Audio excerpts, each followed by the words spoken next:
Dr. Heavenly, your digital mentor teacher. And in this episode, we're going to explore some wonderful tools offered by Canva that can help you teach and assess in easier ways. So let's take a look at what Canva can do to help us be better at formative assessment. Don't forget to like this video and share it. Thank you.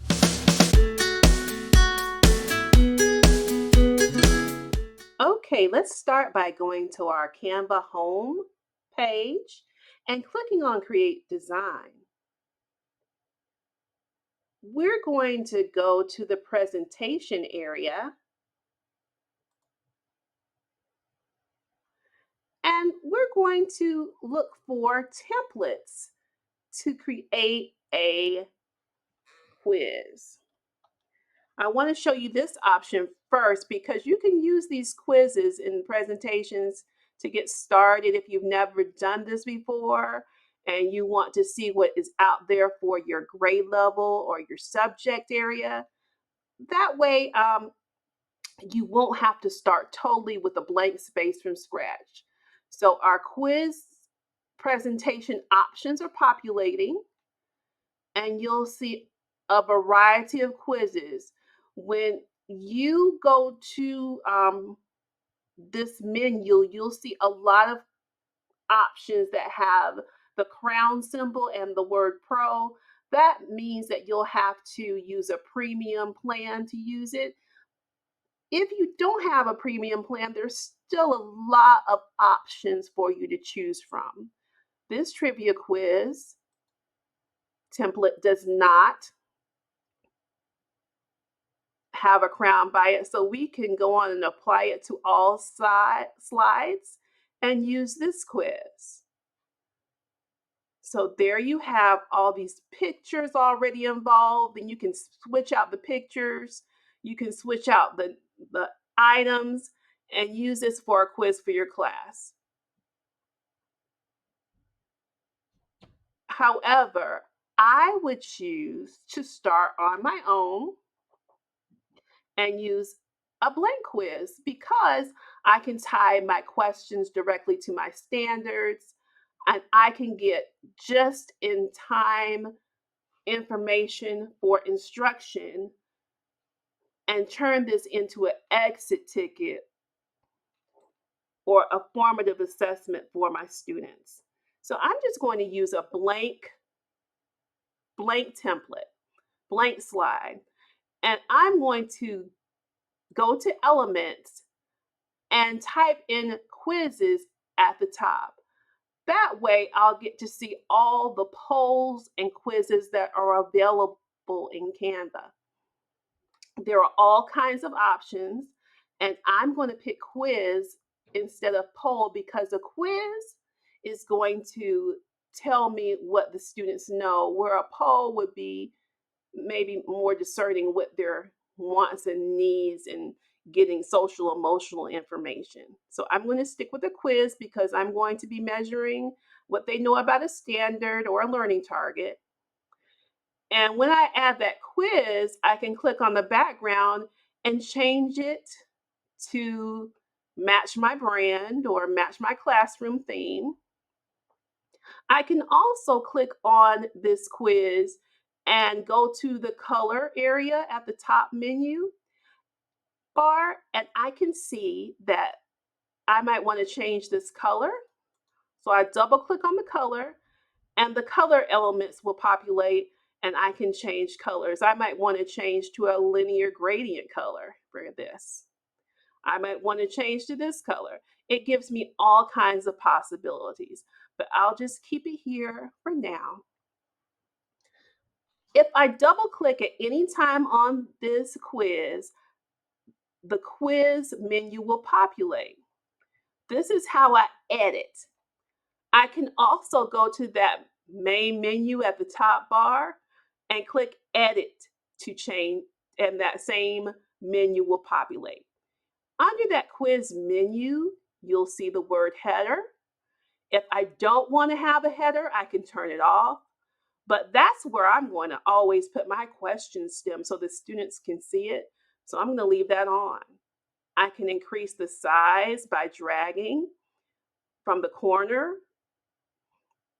I can also increase the size horizontally by dragging this way. You can do it horizontally or vertically. So now I want to add my item. So I've already chosen an item. I'm going to paste it back in this area. I have some items that I've written in Word, and I'm going to copy paste and put my item here. And then I can edit it a little bit. I'm going to change it so it'll look better here. See if I can get that in, that last sentence on one line. Perfect. So now I have my question stem, and I'm going to put my distractors and my correct answer. So I can move my correct item to any of these. So I'm going to put my correct answer here. And then I'm going to put some distractors. Let me see. Let's make it multiples of the answer so it can be a little more challenging for the students. Okay.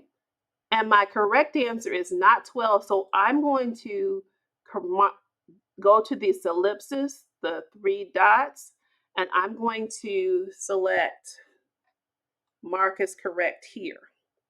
So if the student selects the 6, that will be the correct answer. And I'm going to let that option stay where it is. If I wanted to add more options, I would simply add those options to the bottom. And if I change my mind about adding an option, I can always hit the garbage can and that option will go away. If you wanted to use another word, instead of saying submit your answer, you could change that footer. Now we're all set to collect responses. At the top, we'll be able to see responses as they come in. We're going to be able to share this link with students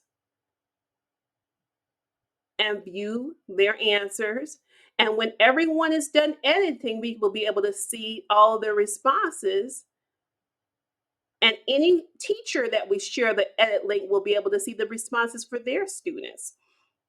Now, if the student does not log into their Canva account, because all students can have a free Canva account in most school districts, the data will come up under anonymous.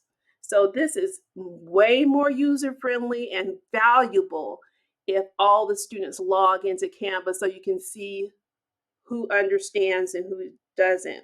These are great checks for understanding as you go through the unit or you go through the school day or as an exit ticket at the end of a period or a school day to see who understood what you were teaching and who needs more support. Great formative assessment tool. I'm so excited about Canva doing this. So when you get ready to share with students, you're going to click the share button and you're going to get a public view link here. Click that public view link.